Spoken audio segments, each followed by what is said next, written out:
പല ജാതികൾക്ക് ഇതുപോലെ ഈ ചീക്ക് പോലെ വന്നിട്ട് പകുതിക്ക് വെച്ച് ഉണങ്ങി പോകുന്നുണ്ട്. ഇതിന് എന്ത് ചെയ്യണമെന്ന് പോലും അറിയത്തില്ല. കൃഷി ഓഫീസിൽ പറഞ്ഞു കഴിയുമ്പോൾ ഒരു ബോഡോ മിശ്രിതം പുരട്ടാനൊക്കെയാണ് പറയുന്നത്. പക്ഷെ എന്നാലും അതിനൊരു മാറ്റമില്ല. ഒരു മാറ്റമില്ല. ഒരു ദീർഘകാല വിള എന്ന രീതിയിലാണ് ജാതി കൃഷിയിലേക്ക് തിരിഞ്ഞത്. പക്ഷെ ഇപ്പോൾ ഈ കാലാവസ്ഥയിലുണ്ടാകുന്ന വ്യതിയാനം മൂലം നമുക്കത് സമയത്ത് മഴ കിട്ടുന്നില്ല, ഒരു പ്രതിസന്ധിയാണ്.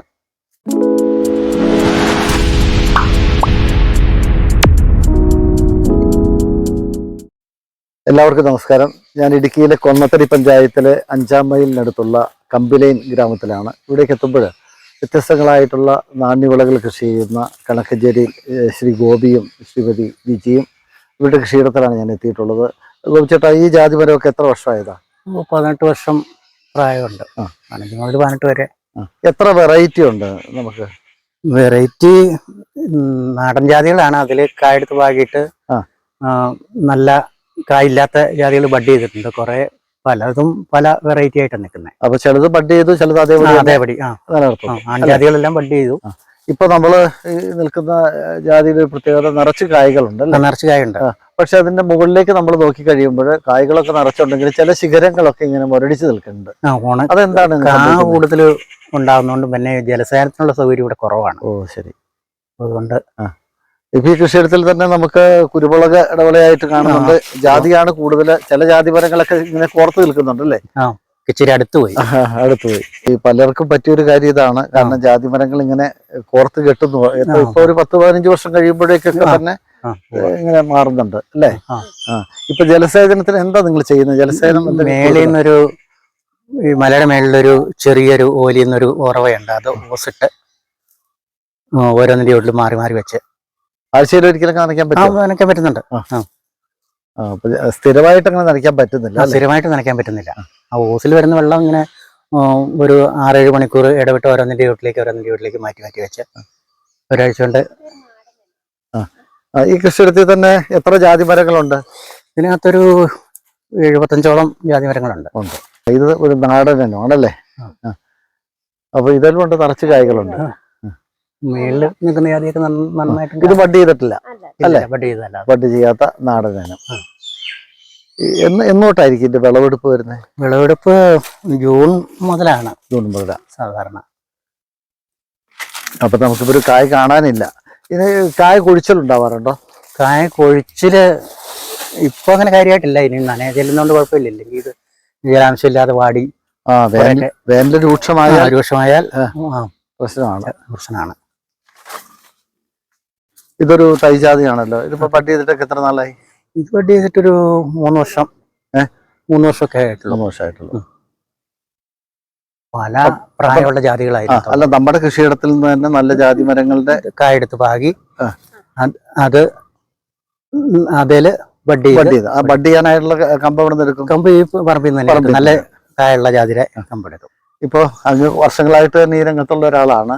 എങ്ങനെയാണ് നമുക്ക് ജാതിക്കായയുടെ ഒരു തൂക്കമൊക്കെ എങ്ങനെയാണ് സാധാരണഗതിയിൽ? ഒരു 125 കായൊക്കെ ഉണ്ടെങ്കിൽ 1 കിലോ തോന്നും. ഈ ഫ്ലവറോ 10 ഫ്ലവർ 5 കിലോ കായ്ക്ക് 1 കിലോ മാനദണ്ഡമാണല്ലേ? ഒരു ഫ്ലവറൊക്കെ എത്ര ഗ്രാം വരെയൊക്കെ ഉണ്ടോ? അങ്ങനെ നോക്കിയിട്ടുണ്ടോ? അങ്ങനെ നോക്കിയിട്ടില്ല. എങ്കിലും ഒരു 2 ഗ്രാം 2 ഗ്രാം 3 ഗ്രാം ഒക്കെ വരും. അപ്പൊ ഇത് മറ്റൊരു ജാതി മരമാണ്. ഇത് ബഡ് ചെയ്യാത്തതാണ് അല്ലേ? ഇതിന്റെ ഒരു കമ്പ് ശരിക്കും ഉണങ്ങി നിൽക്കുന്നല്ലേ? സാധാരണ ഇതിൽ ഈ കാ കൂടുമ്പോൾ ഇതിന്റെ ശിഖരം ഇങ്ങനെ ശിഖരം വളഞ്ഞിട്ട് അതിന്റെ മേളുവശത്തുള്ള തൊലി ഇങ്ങനെ വട്ടം പൊട്ടിയിട്ട് അത് ഉണങ്ങി പോകാനുള്ള സാധ്യതയുണ്ട്. ഇതിന് എന്തെങ്കിലും ഒരു പ്രതിവിധി മുട്ടൊക്കെ കൊടുത്ത് നിർത്തുകയാണെങ്കിൽ ഇത് വളയാതിരിക്കും. പക്ഷെ കുറെ ഉണ്ടാകുമ്പോ അത് പ്രായോഗികമല്ലല്ലോ. അല്ല, മരുന്ന് തളിക്കാറൊന്നുമില്ല? ഇല്ല, ഒരു മരുന്ന് തളിക്കാറില്ല. ബോട്ടോമിക്സ് തളിക്കാറുണ്ട്? ഒന്നും ചെയ്യാറില്ല. ഇതിന്റെ വളപ്രയോഗം ചാണകപ്പൊടി, എല്ലുപൊടി, പിന്നെ വേപ്പുമണ്ണാക്ക്. വർഷത്തിൽ എത്ര തവണ? വർഷത്തിൽ ഒരു തവണ കൊടുക്കും. മഴക്കാലം ആരംഭിച്ച് ജൂൺ മാസത്തിന് ശേഷം അല്ലേ? മഴയുടെ ആരംഭത്തിൽ ജൂണിൽ മഴ നന്നായിട്ടാകുമ്പോഴത്തേക്കും കുമ്മായം തൂളി കൊടുക്കാറുണ്ട്. അപ്പൊ കുമ്മായം തൂളി കൊടുക്കും, പിന്നെ നമ്മൾ എല്ലുപൊടി, വേപ്പിൻ പിണ്ണാക്ക്, പിന്നെ കടലപ്പിണ്ണാക്കും കൂടെ ചേർത്തിടാറുണ്ട്. ഇട്ട് കൊടുക്കുകയാണോ? ഇട്ട് തടത്തിലിങ്ങനെ തടത്തിലിട്ട് കൊടുക്കുക, അല്ലാണ്ട് കലക്കി ഒഴിക്കുകയല്ല. അല്ല, ഈ കാ കൂടുതലായിട്ട് ഇതിങ്ങനെ വന്നിട്ട് മേളൊക്കെ പൊള്ളലേറ്റ്. ഇതാണ് അങ്ങ് പറഞ്ഞത്. ഈ കാ കൂടി കഴിയുമ്പോഴേക്കും ഈ തണ്ട് ഇങ്ങനെ വളയുന്നു, പൊള്ളലേൽക്കുന്നു, കാ കുറെ ഉണങ്ങിയിരിക്കുന്നു അല്ലേ? അപ്പൊ ഇതാണിപ്പോ ജാതി കർഷകർ നേരിടുന്ന, ഹൈറേഞ്ചിൽ ജാതി കർഷകർ നേരിടുന്ന ഒരു പ്രധാന പ്രശ്നം ഇതാണ് അല്ലേ? അപ്പൊ ഇനിയും വേനൽ രൂക്ഷമാണെങ്കിൽ ഈ കായ് ഇങ്ങനെ ഉണങ്ങി പോകും. ഇതൊക്കെ നനയ്ക്കുന്ന ജാതിയാ, ഓസ് തിരിച്ചുവിട്ട് നനയ്ക്കുന്ന ജാതിയാ. കായുടെ വെയിറ്റ് കൊണ്ട് അതിന്റെ തൊലി പൊട്ടിയിട്ട് ഉണങ്ങി പോകുന്ന. ഇത് നാടൻ ജാതിയാണോ? നാടൻ ജാതിയാ, ബഡ് ചെയ്യാത്താണ്. അപ്പൊ ഒരു വലിയൊരു പ്രതിസന്ധിയാണിത് അല്ലേ? കാരണം ജലസേചന സൗകര്യം ഇല്ലാതെ നമ്മള് ഈ കരയില് നമ്മൾ നട്ട ജാതി മരങ്ങൾക്ക് ഇങ്ങനെ വല്ലാത്ത ചൂടേൽക്കുമ്പോൾ ഇങ്ങനെ തണ്ട് ഇങ്ങനെ ചായും, ഭാരം കൊണ്ട് അല്ലേ? പിന്നെ സാവധാനം അത് ഉണങ്ങുന്ന ഒരു സാഹചര്യമാണുള്ളത്. ഇപ്പൊ കായ്കളൊക്കെ പലതും ഉണങ്ങി അല്ലേ? ചിലതെല്ലാം ഇങ്ങനെ വാടി നിൽക്കുന്ന ഒരു സാഹചര്യമാണ് ഇപ്പൊ കാണാൻ കഴിയുന്നത്. ഇത് എത്ര വർഷമായ ജാതിമരമാ? ഇതെല്ലാം പ്രായം കൊണ്ട് ഏതാണ്ട് ഒരു 15 മുതൽ 18 വരെ വർഷം പഴക്കമുള്ള. അതിന്റെ തലയ്ക്കും കഴിഞ്ഞ വർഷം കാറ്റ് ഒടിച്ചു കളഞ്ഞ. അത് ഭാരം കൂടിയിട്ട് ഒടിയുന്ന. ചെറിയ കാറ്റടിക്കുമ്പോഴത്തേക്ക് ഒരു സൈഡിലേക്ക് ചാഞ്ഞ അപ്പൊ തന്നെ ഒടിഞ്ഞു പോകും. അപ്പൊ കായുടെ എണ്ണം ഇപ്പോഴും കൂടുതൽ തന്നെയാണ് അല്ലേ? അതെ.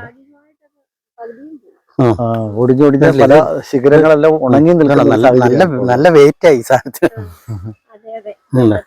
നിറച്ചും കായാണ്, അതാണ് ഇത് ഒടിയാൻ കാരണം. ഇങ്ങനെ അതങ്ങനെ എല്ലാ ഏരിയയിലും